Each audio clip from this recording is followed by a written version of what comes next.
جو عرصہ گزرا ہے واقعہ کربلا سے 61 میں ہوا اور امام کی شہادت 95 دن قریباً 35 برس امام نے گریا کی. لیکن آپ غور کریں تو آپ کے ذہن کو وہاں تک پہنچاؤں کہ خود کتنے زخمی تھے امام. سر تپا، جسم کا ایسا کوئی حصہ نہ تھا کہ جہاں سے خون نہ بہتا ہو.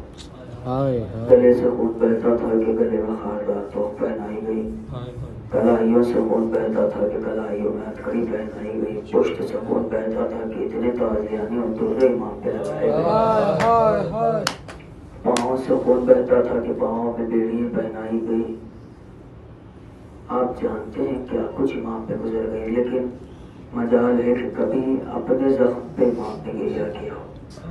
جب بھی گریا کیا یا تو کربلا والوں کی مصیبت پہ گریا کیا، گریا کیا تو بہن کی ان باتوں پر کہ جو ایک بہن بڑے تڑپ کہتی تھی کہ بھیا ہم وطن کب جائیں گے، اور ان مصیبتوں پر گریا کیا کہ جو راہ کوفہ اور شام پہ گزر گئی.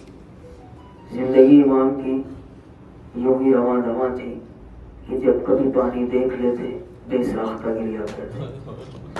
سوچے آپ، فطرت کے تقاضے ہیں آپ کو اور ہماری رونے کے لیے اتنے اہتمام بانیان کرتے ہیں کہ فرش کا اہتمام ہے، روشنی کا اہتمام ہے، ہوا کا اہتمام ہے، ذکر کیا جاتا ہے، مرثیہ نوحہ پڑھا جاتا ہے، تب کہیں جا کے آنسو نکلتے. لیکن امام کے لیے تھا کہ جب کبھی پانی دیکھ لیتے گریا کرتے، اور جب کبھی کسی جوان پہ نظر جاتی تڑپ کے دل تھام کے خاک پہ بیٹھ جاتے اور کہتے ہائے میرا بھیا علی اکبر کی شادی کا موقع.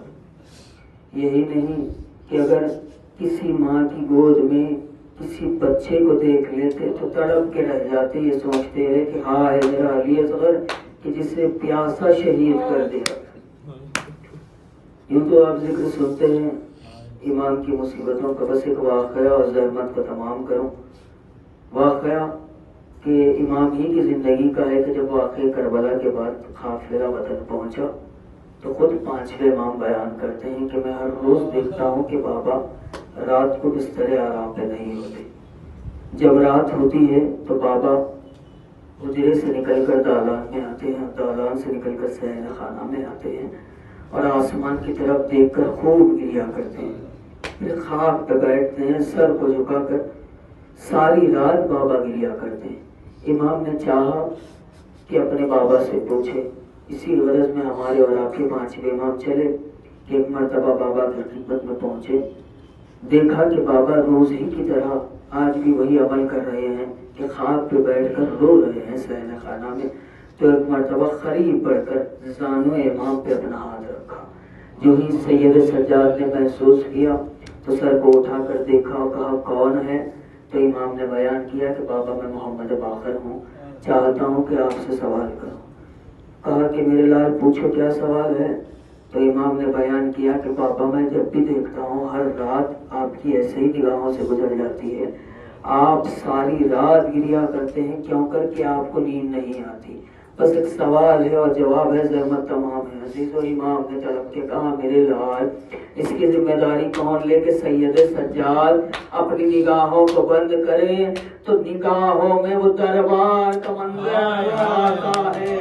کیسے تمہارا بابا راتوں کو سویا کرے کہ جب آنکھ بند ہوتی ہے وہ زندان کے منظر ہماری نگاہوں میں پھرتے ہیں. عزیز و یہی وہ امام ہے کہ جس کا رونا بھی ظالموں کو گوارا نہ ہوا کہ ولید شام نے امام کے حق میں زہر بجایا کہ زہر کے کھاتے ہی امام کا سارا جسم نیلگوں ہوا کہ ساری اولاد موجود ہے، سب کے سب قریب ہے. امام وصیتیں سپرد کر رہے ہیں کہ ایک مرتبہ اپنے بیٹے محمد باقر کی طرف نگاہوں کو رکھ کے کہا، انگشت مبارک کا اشارہ کیا، طلب کے کہا السلام علیکم یا اہل بیت النبوہ و معادن الرسالہ.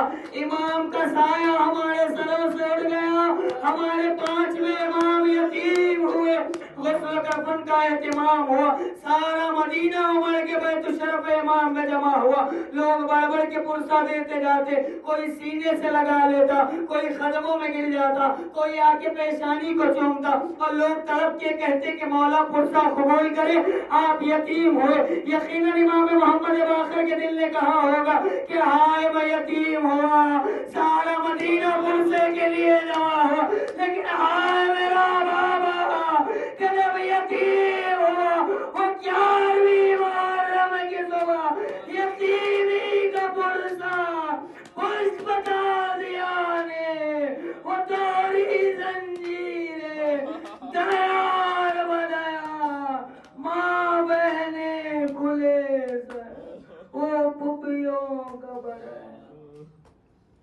اللہ خامد وسعالم الذين ظلم أيام الخالدين خلقون ربنا تقبل منا إنك أنت السميع العليم۔ مومن آپ سے معذرت ہے، ایک اور مجلس کیا تھا